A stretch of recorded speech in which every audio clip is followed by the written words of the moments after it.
Hey everyone, Sycra here, and today I'm doing some more marker sketching, and I thought I'd walk you through my thought process.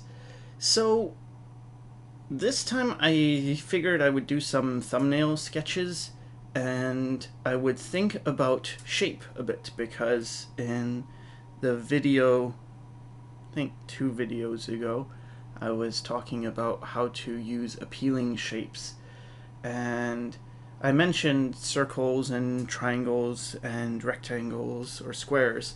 And when I actually use them in sketching, it's not as obvious as that, although it could be. So for instance, if you look at the first guy I did, he's very much a masculine downward facing triangle or pointing triangle. And then for the girl beside, I think I sort of forgot about the shapes a bit, and I was doing, pointy hair and just a general thin, pointy feeling. And so for the guy after, I thought, okay, let's really go circly and remember shapes, because that was sort of the whole idea. And so you'll notice when I do circle shapes, they're also oval shapes, and there's variations on the theme. So it's where experimenting comes in, and where you don't have to just watch a tutorial and hear that someone says something and do exactly what they said, because there's room to be flexible. There's always room to be flexible and to adapt things. So here I'm doing a very rectangular shape, and I wasn't sure what it would be, but when you draw a lot, you get used to just seeing what works and what doesn't work. So, for instance, right now I'm adding in a bunch of internal shapes, and someone could say, well, how do you know what shapes to add and things?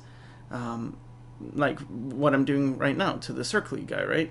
I added that diagonal. It's like, how do you know to add that diagonal? Well, because after drawing a lot, you get to the point where it's like, this shape is boring, and I want to break it up. And if I break it up symmetrically, it's still going to be kind of boring. But if I break it up diagonally, that's going to have more interest.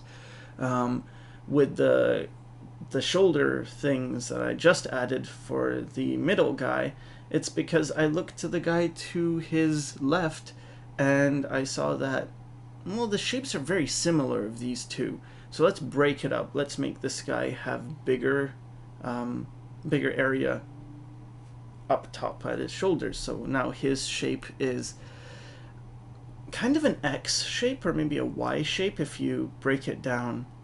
And for the rectangular guy, I created a vertical rectangle, right? So then I want to push that. So I gave him this big sword hilt coming from behind. So basically it's a guy, and he's standing in front of his sword. And I don't know.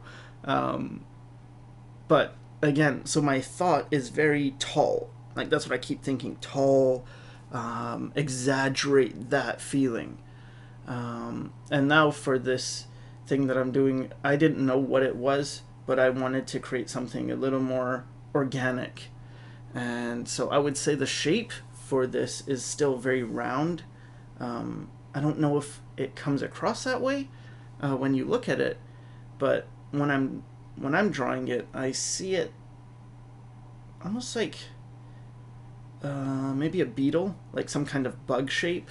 Although I'm treating it like, no, it's some kind of monster, and it's not exactly an insect, but in terms of the big shape, it feels like, yeah, you've got that curved back. And now I wanted to do more of a crescent moon shape. And again, I'm using my intuition, so I don't know what it's going to look like. I'm letting the marks make themselves. But again, it's more interesting when you have pushed things. For instance, you want something tall, then make it skinny and tall. If you want something wide, make it short and wide. Because if you make it tall, but it's wide, then it tends to be ambiguous again. And so when you look at skyscrapers, they're very tall, but they're also very skinny. Um, and these things tend to go hand in hand. So if you have a character who's short, but you don't want them to look too short, make them skinnier, and then they'll automatically look taller. And vice versa, right? You want a big character, but you don't want them to feel really big. You could just make them more wide, and they'll just feel very bulky. So now I'm bringing out the black calligraphy pen, and I'm trying to find the shapes that are in this thing. And for that last crescent moon thing, it's a very... I don't know what it is. I don't know what I was drawing, really. It's more design. Just an idea of like, yeah, maybe this shape, maybe that shape. And that's the thing with drawing and being more free, is you have to be free to mistakes and things not turning out right. And it's still something I'm trying to get used to, because so many times I'll do these things. And I recorded the marker sketches. I have one more marker sketch video that I'll upload. But I recorded them all at the same time because the setup is kind of annoying, so I don't want to, keep having to set everything up. But yeah, so I record it and then time passes, and for me that's usually a bad thing, because when time passes I seem to dislike my work more and more, and then I look at it and it's like I don't think I should upload this anymore. And that was very much my thought. And then, I mean, it tends to work like this. In the beginning I think it's okay, and then the next day I think it's terrible, and then maybe a few days later it's like, yeah, okay, it's not so bad. Maybe it's not great, but it's not so bad. But anyway, so the video after this one, so next week's video, I'm actually going to be painting these thumbnails, not like super finished, but just to show, but not traditional painting, sorry, if anyone got their hopes up. It's just, I'll bring it into Photoshop and add some color so you can see what you can do with these kind of sketches. And for these thumbnails, I wouldn't say they're even like how I would do work, because there's no common design. It's just a bunch of different designs, and it's not really what you would do if you were working on a design. For instance, likely it would only be one of these characters that I would have as in a brief. So maybe like the one I'm working on right now, maybe it would be like warrior girl, kind of like a punk, and with a big sword, and then I would just do different variations of what that could be.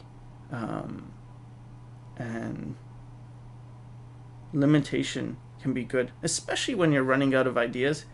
If you don't feel like you have many good ideas, try giving yourself limitations and like narrow it down to something, even if you don't think it's a good idea, because as you narrow things down, your imagination is forced to wake up. Because if someone says draw anything, and this is often a problem I see, is when beginners are starting, they don't know what to draw, and they know they have to draw.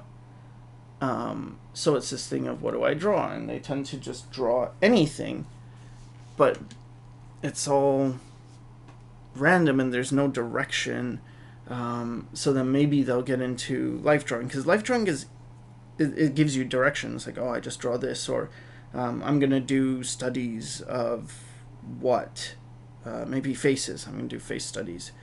And that's okay, but I feel it's still better when you limit yourself and have more of a strict goal in mind.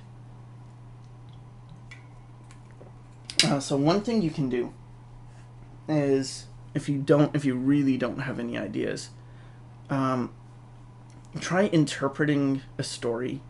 If you don't have your own story, just maybe a novel you like that doesn't have, like it hasn't been made into a movie or something, and then you could interpret what those characters look like, and then you have a big goal.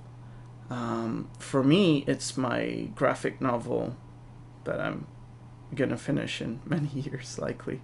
But it's giving me something to work on. So when I need to do a character, it's a character in that story, and because it's a character in that story, it has more to it than just I'm drawing a character. It's like I'm drawing this person, and oh, what is his job? What is his age? Um, what are his characteristics, his features, things like that. They all come into play, and so I feel anyway you improve much faster. My friend Jet, he's working on a manga right now for, that's like his job, and he's talking about how much he's improving in things like perspective and composition, and how it was so difficult in the beginning and it got so much easier later on, or not even that much later on, like very quickly. And I remember when I was doing comics, it was the same thing. I really feel comics teach you so much because you have to know so much to do them. And it's very much a case of, for me anyway, it was a case of being overwhelmed and having to rise to the occasion. Um, Whereas I think before I would tend to stick to my comfort zone, and that's not necessarily bad to stick to your comfort zone, especially in terms of, like, I'm starting to wonder if style, maybe I should stick to my comfort zone just in style, but then in subject matter I should be very broad. And so I think that might be a better idea, is to make sure your style is consistent but your subject matter is broad. But yeah, with comics and things, you're forced to do things you maybe wouldn't do, and it gives purpose to things. So now with this character, again, I really wasn't talking much about what I was drawing, so sorry about that. To bring it back to this character, yeah, I'm thinking tall again, right? So the head shape is very tall, very narrow. He has long hair because that accentuates the tallness, or the long narrow feeling. And then I'm also thinking about variation. So I think very early on, especially in maybe in schools and things, one of the tendencies is to be obsessed over symmetry. And I feel it's almost an immature type of desire to want symmetry, but I understand where it comes from. And it's that when you're starting, well, okay, this is a theory of where it comes from. But when you're starting out, it's so difficult to get symmetry, right? To draw one eye, and then maybe you drew the left eye, and then to have the right eye, and it looks like it's the same size, it belongs on the same face. And when you look at beginner tutorials, a lot of them are all about guidelines, and so you get a lot of symmetry, especially proportions and things, right? And symmetry is something that is difficult. Man, I made the one arm longer than the other or something. So you work at symmetry and you learn to almost admire symmetry too much. And what happens is, when you get a handle of symmetry but you still stick to symmetry, your designs can get kind of boring. And so variation, I feel, is the key. And it reminds me a little bit, I don't know if I'm just way off here, but it reminds me of taste, and how with kids, especially younger kids, the taste, your palate is very simple. So you would like maybe a sweet food, or a spicy food or a sour food, and then as you get older, you start to appreciate more subtle tastes, or tastes that are slightly spicy but a bit sweet, and maybe even a little bit bitter and things, and it just your palate expands. And I feel it's the same way with art and symmetrical designs compared to a little bit more skewed designs. Now in design, let's say I was designing a show, symmetry isn't necessarily bad, because oftentimes when you have a hero, for instance, having things symmetrical gives you a feeling of order and safety. And so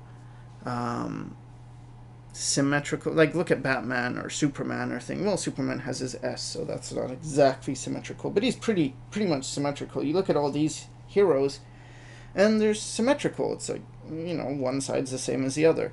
And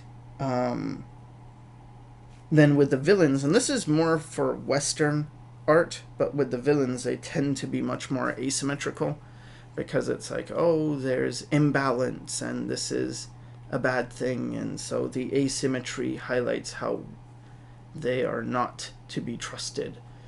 But I think Japanese and other cultures didn't get so caught up in symmetry as much. And yeah, as I've just gotten older and I draw more, I tend to be much less symmetrical. But the key is to be balanced, and symmetry and balance are completely different things. Symmetry is, it looks the same on either side. Balance is, you're not going to fall over. So often, if I have a design where, for instance, I have a bare shoulder on one side, and then I have a big shoulder guard or whatever on the other side, shoulder pad, then maybe I would have a gauntlet on the side with the bare shoulder and a bare hand on the side with the big shoulder pad, so that it's balanced, right? And that's a very cliche example, but those are the kinds of thoughts that I have when I'm designing. For this guy, he was really tough, because I really wasn't sure what I was doing. And the crescent shape, it was, I don't know, it was feeling very ornate to me. So, I don't know, he felt somewhat mystical, which maybe it would have been more typical to apply that to a female character. But I thought, okay, whatever, apply it to a male character and see what it's like. And I can't say it was a success, but whatever. So now, see, with these shapes, I'm creating a bunch of like sheet shapes, and they're different shapes, but it's still following this big triangle, right? Like you can see this guy is pretty much pointy and triangular, and he's got some curves and some rectangle tall things, which is why I'm exaggerating the black so that you get this black shape that is tall. And then I'm adding these horizontal lines to add interest. So there's too much that is going up and down, then I have to break that up as well. So again, I don't think it's a good design, so I'm not saying, this is a good example of how to design. I'm just saying this is what's going through my head. Things like, oh, I need him to be taller. Oh no, it's too boring. Add more variation. So now I'm using a darker marker, and this is going to allow me to, again, get a lot more variation, because now I can break up shapes into colors or values. Like, it's going to be values, but when I color it, then all these can be turned into colors. And I'm also keeping in mind that I want areas of detail and areas of rest. And Mark Brunet talks about this a lot in his Blue Flay. In his videos, he talks about, I think he goes by 70-30, or maybe he goes by 80-20.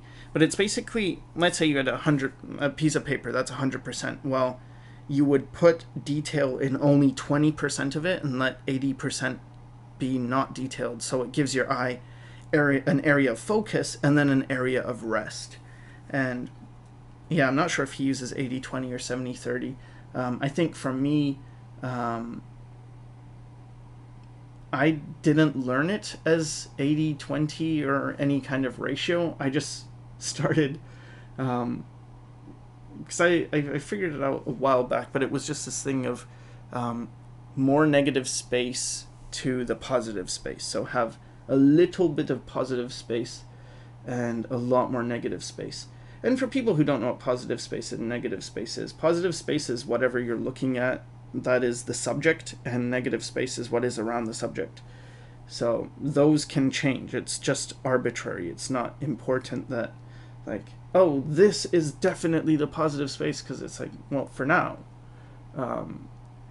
So if you had a landscape, then usually the sky is negative space, the ground is positive space. But then if you're drawing the sky and in the sky are clouds, the clouds are positive space. Now the rest of the sky is negative space, or it can keep switching. So try not to, I don't know, get too confused into that. So anyway, that's it, and hope it helped, and thanks for watching.